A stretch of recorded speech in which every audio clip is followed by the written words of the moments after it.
Welcome to the March edition of BBRO BeetCast. I'm Francesca Broom, your host and Knowledge Exchange Manager for BBRO. This month we pick up on two of the discussions from the BeetTech 25 events. Firstly, we hear from Georgina Barratt about cover crops and timely destruction in order to reduce any green bridging. That should mean that fields are already clear and ready for drilling. If they're not, then we urge you to get them clear as soon as possible. George also talks about the BBRO Cover Crop Guide and our newly released publication for on-farm trials. Both are available from our website under Publications. And from George, we'll then hear from Pam Chambers regarding weed control for 2025. But first, let's catch up with George. Good morning, everyone. So today I'm just going to take you through some observations and thoughts about cover crops and cover crop destruction. So how many of you here grow or have something to do with cover crops? It's normally about 50% of the people that are active in their beet growing. Yeah, nice. I don't need to do the spiel on cover crops. They bring a whole host of benefits: nutrient holding, soil restructuring, reducing leaching and runoff. They have a lot of benefits, and I don't want to focus just on the negatives. I do accept they have a lot of good things that they do. However, we all know that they do bring a lot of challenges as well on the way, and thinking about how we manage them best to make sure that they don't compromise the subsequent beet crop is really important. So there's two things we can start off thinking about. One is nematodes and just thinking about nematode control. But some cover crop species, particularly your brassicas, can be very tasty for nematodes. They can help them reproduce and they can really exacerbate the problem if it's there. There are class 1 varieties that will prevent that and stop that, so they're a good option. But really it's just a call to arms of, if you don't know if you have BCN, it is worth testing and understanding if you have it present and just tailoring your cover crop selection to that. So that's something to think about when we get through the year, get into autumn. What can we think about right now, right this minute? What is the challenge? What do we need to think about? And that's the green bridge risk. We talk about it all the time. It's probably one of Mark's top 10 phrases. And that's thinking really about, firstly, are your different cover crop species hosting virus? But secondly, is it also tasty to aphids? Because you need the two together for it to be a risk. If something's high in virus level, but is not then tasty and the aphids aren't feeding on it to then feed on the sugar beet, it's not so much for a risk. So some of you will have seen this. This is our cover crop guide. A lot of the information is sort of widely available information, but we thought it'd be handy putting it all in one place. But the bit I want to draw your attention to is these two rows here. So we have one called virus yellow's host risk. This is how much of the virus is in the plant, basically. We did test the 3 different viruses separately, so we understand which viruses the cover crops do or don't host. However, from a management perspective, that's not really that relevant. You can't do much about that. That information is not going to make much of a difference to you on farm. It's mainly you need to know, is it a risk or not? So we've simplified it, kept it into one row for you. But that's not the whole story. Obviously, the second part, as I just mentioned, is also understanding if the aphids like feeding on those cover crop species as well. So the team did also score the different cover crops for the amount of aphids that were on them as well. And it's obviously needing those two together that provides a risk. However, BBRO doesn't support, not support, or say any cover crop species are better than the other. What we want this information for is just to think about, firstly, selection and then timing of destruction. If you're maybe on a heavier soil type where travelling and getting on and destroying your cover crops is more challenging, think about avoiding some of the higher risk species that you might be able to get on farm. Some examples of that, red clover's a good one, or not a good one. That hosts a high level of virus, so there's a lot of virus in the cover crop if it is infected, and it's very palatable for aphids as well, so one that is a bit more of a risk. Whereas next to it, we've got Phacelia. Obviously, Phacelia is a really popular cover crop, high biomass, quick growing. That has a high level of virus in it, but quite low for aphids. Obviously not a very tasty plant. I've not chewed on Phacelia myself, but clearly it's not that palatable if you're an aphid. So, as I said, we're not saying do or don't grow anything, but hopefully that gives you some information out there when you're thinking about either timing of destruction now or thinking about your selection of mixes in the autumn. Coming back to the present, what we're thinking about now and thinking about that green bridging risk, I've got some demo pots at the front. What we've done here is we've got some here that are still green. So these have been left in the frost. And these give a really good example of your frost-tolerant species versus your non-frost-tolerant. That can be a good option because if you're struggling to get on and get good destruction, obviously the weather doing some of the job for you is always a win. So in the first pot, we've got crimson clover and buckwheat. As you can see, the frost has completely eliminated the buckwheat. We've got pretty much no buckwheat left. It's completely dead. But the clover's pretty much untouched. If anything, the buckwheat's disappeared and the clover's enjoying itself because there's no competition with the buckwheat. In this one, we've got a radish and rye mix. As you can see, the radish has actually been pretty much unaffected, a little bit of damage, and the rye has died back. And then finally, a real classic is vetch. Vetch is very frost susceptible. It doesn't need much frost at all to kill it off. So the vetch is gone, but our black oat is still very much alive. So just the weather alone can give you some benefit. And as I just highlighted, maybe thinking about frost susceptible species can be a good one if you're struggling to get timely destruction. Following on from that, I will touch on grazing separately, but if we're going to go down the chemical route, we've got 3 pots here, again, the same mixes sprayed with glyphosate. In this case, they've actually done quite a good job, but I will caveat that with the fact that we use shop-bought glyphosate, which is always very effective. It's very well formulated, it's very concentrated. And they were put on the windowsill in the lab, which was very warm. They were supercharged to die, really, which is sort of the opposite of what I want you to take away from my messaging, which is glyphosate obviously works really slow at this time of year. Cover crop destruction, a good time to spray is often around Christmas. You want to give yourself sort of the 3-week time to die off before your 6 weeks before sugar beet drilling, which I'll come back to in a minute. So just thinking about glyphosate use, getting on early, making sure we're getting good dieback and really getting rid of that green bridge. Secondly to that as well is just thinking about if you have clovers and things in your mix, 2,4-D can be very, very beneficial. So Kylio, glyphosate, 2,4-D can use together. However, we need a time machine really now because that has a 60-day interval before drilling. So we have to have used it on the 19th to be drilling by the 20th of March. So not something necessarily to think about this year, but in future years, if you've had problems with killing off certain species in your mix, particularly legumes, 2,4-D and that Kylio could be a good option as well to make sure we get good, effective dieback. This pot I've got on the end, this very lonely random pot at the end, this was the same as the radish and rye pots over there. It was also on the lab windowsill, like a lot of them were. And for context, in our lab, we have our different virus cultures. And in each virus culture, there's obviously a certain number of aphids that are feeding, reproducing the virus. But a limitation to that is you have to open the door to water them, and occasionally you get escapees. And obviously, we do that on a certain rota, so we're not contaminating our different cultures. But it does mean sometimes some aphids get out. Obviously, normally there's not green matter in the lab. The lab team don't like plants in the lab, so I was given special permission for these to actually be allowed out. And we looked on the windowsill, and the radish on this one was absolutely teeming in aphids, absolutely covered in aphids. And it was a really good point of the fact that it only takes 1 or 2 aphids. You know, there won't have been a lot that escaped from that culture. It wouldn't have been many, might have even just been 1. And within a week, plants were absolutely teeming in them. So it doesn't take much. It only needs 1 aphid to land onto your susceptible cover crops, and you will have a problem. And again, if that's then got a lot of potentially got virus in it, you're building up a reservoir of virus-infected aphids that will then potentially spread onto your sugar beet crop. Really good demonstration, something to think about. Getting that timely destruction is really important, 6 weeks ahead of sugar beet drilling. I often get the question, some of the payment schemes, sort of SFIs and that, very much specify that you can't destroy 6 weeks before any form of drilling. But if you're sort of aiming for 1st of March, you can get on. On to grazing. We don't profess to be grazing experts at BBRO. There's probably people in this audience that know a lot more about cover crop grazing than I do, but it's just something worth touching on. 2 things, really. One is thinking about nitrate leaching and making the most of that. So we all know that cover crop grazing can be good because it's freeing up and cycling those nutrients really quickly. But conversely, that can also be challenging because obviously you're freeing them up if you get heavy rainfall events. All that great nutrition is being lost through the soil profile. So the NICS cover crop report that ADAS undertook shows that leaving 10 to 20% green cover reduces that nitrate leaching, so something worth considering.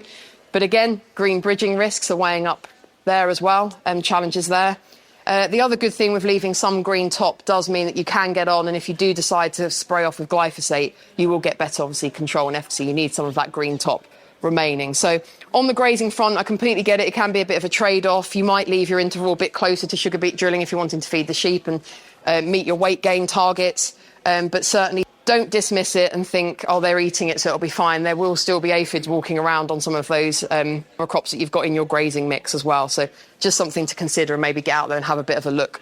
The other thing that we've got, talking about nutrients, is nutrient release from cover crops. It's probably the question I get the most. If you said, what is the most common question you get relating to cover crops, George? It would be, how much can I adjust my nitrogen application based on what was in the cover crop or what the cover crop will release? Which is a fantastic question, which we don't have an answer to, being perfectly honest. There isn't an easy answer. You can I've sat for many an hour reading the literature, trying to understand it more. Obviously, part of my job, I want to understand what research we can do, but there's no point duplicating what people have already done. And I can give you the really great advice of your cover crop mix can release nothing to 100 kilos of N for the subsequent crop. Quite a bit of a difference and probably not a risk you're going to want to take. So certainly something that's challenging. On the back of that, we are talking to people that have done some of that research to understand how we can advance it, also how we can try and make it a bit more sugar beet specific.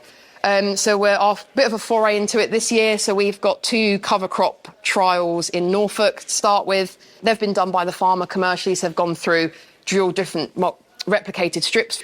We've been assessing the biomass, the soil, nitrogen levels, all those sorts of parameters, and we will follow that through to the sugar beet crop and see if there's any differences. And again, being completely transparent and seeing if it even makes any sense.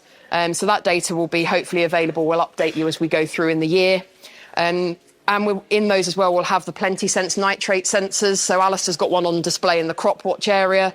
So that measures nitrate at 10, 20 and 40 centimetres. So it's trying to understand that timing of release as well. So that'll be an interesting one to follow. Certainly won't give us all the answers, but might generate some good discussions. Which brings me on to sort of my final topic is there's so many questions on cover crops. We can talk about what species mix, we can talk about how they should go in and be established, we can talk about if we should put nutrition on them, we can talk about what soil type you're on, we can talk about timing and method of destruction. You could have a research organisation just looking at cover crops. So this is where we're interested to hear from you guys. We want to hear your experiences, what's working for you. You know, there's people that have been doing cover crops before they were cool, and it's just a day-to-day part of their farming rotation. We want to hear what's working for you, and to also help with that and to help people that maybe are thinking about changing. Maybe you're going into cover crops for the first time or you want to try some different mixes. Doing some on-farm trials, talking to us about it. We can help you through that. We can help you do some data collection as well. So what we've done, and I'll talk about it in my main talk later, is we've produced an on-farm trials guide, which is in all of your folders, just to give you a bit of a steer if you're thinking about trying some different things on farm, sort of different ways to go about that, but also contacting us and we will help support you in that. And you can't really lose. It's going to be then tailored information to your own farm, your own system, your own equipment, and find out really what works for you. And here we are. Field clean, cultivation's finished, and we all wait patiently for a good weather window to get the drills rolling. But what other seed is lurking underneath the surface? Do you know the likely weed pressures in each of your fields? And have you thought about pre- and post-emergence herbicide use? Now we hear from weed specialist Pam Chambers of British Sugar with some pointers for 2025. Welcome everybody, and I'm talking about weed control. Everything you need to know in 15 minutes, so it's quite an impossible task really. So the first thing, I think planning is absolute key, and we have got a little bit more complicated, I think, in some of the decisions we have to make. We have a choice now on smart varieties, conventional varieties. Some of us are renting in land. We don't always know what weed spectrum that we're going to be seeing. ALS resistance, that's occurring as well. And also sprayer capacity. It's nothing worse than those who are given a recommendation thinking the sprayer can get round in 7 days, and yet in reality it's going to be probably 10 to 14 days. So at this time of the year, I think it's really crucial that you actually sit down and have a look at what you're going to be doing. Discussing about whether you put a pre-em or on or not. The last few years that's worked very well because we've had moist conditions when we've been drilling. And look at the costs as well, do some budgeting, look at the product availability. Do you do straights or do you do formulated mixes? And what is actually available to you to use as well. Variable crop emergence, that's not been an issue for us the last few seasons. Quite a sort of moist seed bed at drilling, and crop has come through fairly evenly, or very evenly. But in some years we can get a situation where it will take quite a while for us to get to full crop cover. And this example here we were seeing in April, that we'd got around 20,000 plants emerged of the sugar beet crop. And it wasn't until June, when we got some rain, that we got up to 82,000 plants. And the question often is, when you've got a low population, is should I actually be spending money on a herbicide or not? And it's very difficult to persuade yourself to put a herbicide on if you've only got 20,000 plants there. So my advice would be is look and see if the seed is viable, that it's not yet emerged. You can have a look with a hand lens, see if it's actually cracked. If it has, you then need to really think about, is that still viable? Because it might have imbibed some water and then just dried off and then becomes no longer going to germinate. So do a quick germination test. Ask for some help from BBRO or put some on a damp tissue paper in a warm environment. It doesn't take long to see if it's going to chit or not. We had a trial in this field, in this example, and we were seeing when the sugar beet were emerging, we'd got knotgrass emerging as well. Very difficult weed to control. And on the untreated plots in our trial in that field, when we come to June, the knotgrass hadn't had a herbicide. It was really big. We'd have never controlled it with a herbicide, and it was obviously going to compete with the crop for yield and also be a problem for harvest. So my key message here, if you've got variable crop emergence, the seed is still viable of the sugar beet, you start spraying. You might need to think about what mix you use, but you need to be putting something on to hold those weeds back so that you can keep on top of them. There's nothing worse than having an open canopy through here and letting those weeds keep growing. There are three key actives when we're talking about conventional chemistry: fenmedifan, metametron and ethofumicate. I always start with those, look at them and see what weeds they're going to be controlling, and then you think about what other weeds you can expect and add other actives in accordingly. For instance, clopyridine for volunteer potatoes or thistles, etc. So I look at those as the building blocks. And then there's factors impacting on herbicide activity, and that can be soil pH, soil structure, as we talked about here, moisture, etc. And so it's key. If you have an issue with pH, I've seen examples where we've got it's very acidic, you put herbicides on, and that can really hit the crop. Not the fault of the herbicide, it's the underlying conditions. Now, any of you in this room used Lenasil or Venzar last year and had any crop issues? Can you wave a hand? I have got one brave person. I think there's probably more than that. And I think that was not the fault of the active. We've had it for a long while. It can be very useful in a programme. But if you use Venzar or Lenasil in tank mix with other chemistry that can be quite hard on the crop, and you put it on just before a rainfall and you've got underlying conditions, that can cause issues. So I think we had got a bit complacent with that. So this chart here shows crop vigour, just to emphasise that when we put straight actives onto the sugar beet crop, so 3 applications of ethofumicate, 3 applications of metametron, or 3 of Venzar Lenasil, we can see the impact on that crop. Metametron, as in Goldtix, very, very kind, and that can be used at any crop growth stage. It's on all the metametron labels with an adjuvant, and it's very useful as a hold and spray if you're in this sort of situation where you've not got a full crop or you've got some underlying issues. But as you can see there, triflusulfuron methyl debut and Lenasil, the loss of vigour there, down to 60%. Clopyridine is not on there, but I'd expect that similar. You put all those 3 in a situation where the crop is stressed, then you get rainfall, heavy rainfall, you can have issues. So I think just be careful and think about what you're actually doing and applying to the crop. What about resistance? When I talk about resistance in sugar beet, we've not really talked about that much historically, because we've been very good at using tank mixers of different actives which have different modes of action. So if we have got resistance there, we don't see it. But across the rotation, so not just sugar beet, across the rotation, we've been using what we call ALS chemistry, mode of action group 2, on nearly all our crops: potatoes, cereals, oilseed rape, as with the Clearfield. They've all been using this ALS chemistry for about 20 plus years, and so there has been instance of resistance there to weeds like poppies, chickweed, mayweed, etc. So when we go to using the smart varieties and Conviso 1, the Conviso 1 consists of just two actives which are Budovax group 2, both ALS. And so we then start to see some issues like we've got there. So it doesn't mean you stop growing smart varieties, but you need to rethink your programme and include perhaps some conventional chemistry there as well. We've been doing some tests with ADAS Boxworth. We're now in our second year of screens. The results will be through the end of this month. And along here, these are fields.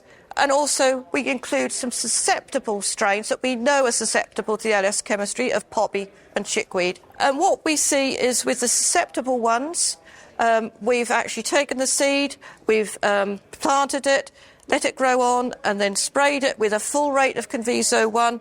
The susceptible ones, we get 100% death. There's nothing, it's complete control. We also found that with one batch of seed from a farm. So it's not always resistance. Don't think you've always got resistance there. It can be other factors as well that are kicking in. But on these other ones, we were getting a reduced level of control. There was still some green matter there. The weeds were still hanging on. So that is a sign that we have got resistance starting in those situations. So that test, it cost quite a bit of money, around about £150. It takes several months to do. But the good news is that ADAS, BBRO and British Sugar, we're working together to do a rapid test which will get results within 7 to 10 days. And that will help you make decisions prior to the sugar beet going in or during the season as well. I was talking to somebody earlier where you put Conviso 1 on and sometimes you will get absolutely brilliant control of blackgrass. Another time you will be thinking, is it working? Is it not? I don't know.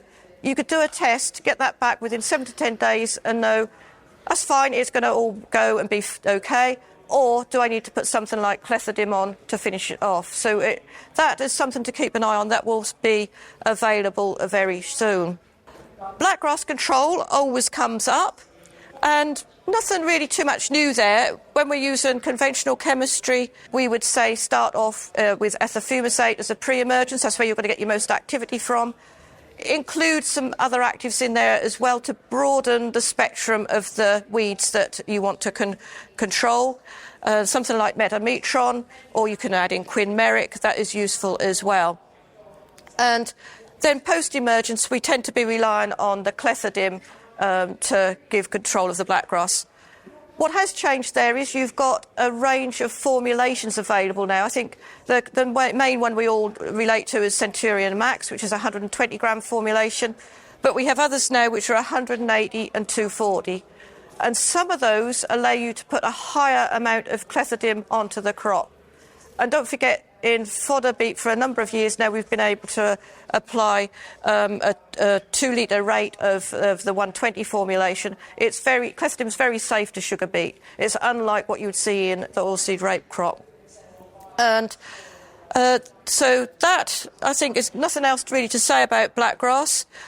Moving on to fat hen, I won't ask the question, but I'm sure that all of you who are involved with weed control in sugar beet will have discussed or had issues with fat hen at some point. We had a trial up here at Bracebridge Heath a few years back where we had quite a high population of fat hen, and we looked at different mixes and combinations, and we did manage to get 100% control. And I think key messages there is metametron. If you're expecting fat hen, don't cut back on the amount of metametron you apply. It may be you put it on pre-em or early post-em, build that amount of metametron up. In our trial, we was putting 1 litre per hectare at each application for 3 timings. And then as you get to the later stages, if you've got some fat hen still surviving, then fenmedifam and ethofumicate and oil can be very effective. And again, keep those intervals tight if you're struggling. Don't spray, then think, oh yes, it's looking as if it's going to die. If you're thinking, is it or isn't it, you go back in. Keep their intervals tight. It's nothing worse than letting the weeds sort of start to recover, wax up, and then it'll be even more difficult to control them. As we said, 44 plants per metre squared in the untreated. You can't see it from here, but you may do in your little leaflets. So it's quite a lot of fat hen. We went on 2 litres of the 160 fenmedifam, 0.3 of the ethofumicate, litre of metametron 3 times, good intervals, and we got control. And more control of the crop is exactly what BBRO are aiming to provide you in 2025 as part of our Detail Delivers programme. You can access all of the publications mentioned via our website, and if you'd also like to click on the Events tab, you can access the BeetTech presentations. We will also be holding a Spring Beet Chat, that's our Growers Online meeting, on March the 21st, a link to which will be issued shortly. Now, if you have pen and paper ready, we have the basis points for both February and March editions of BeetCast. February's reference number is CP/1433057/2425/K, and March edition is CP/14399/2425/K. Let's hope we can spring into March with a little bit of sunshine and a good start to the sugar beet year. Thank you very much for listening.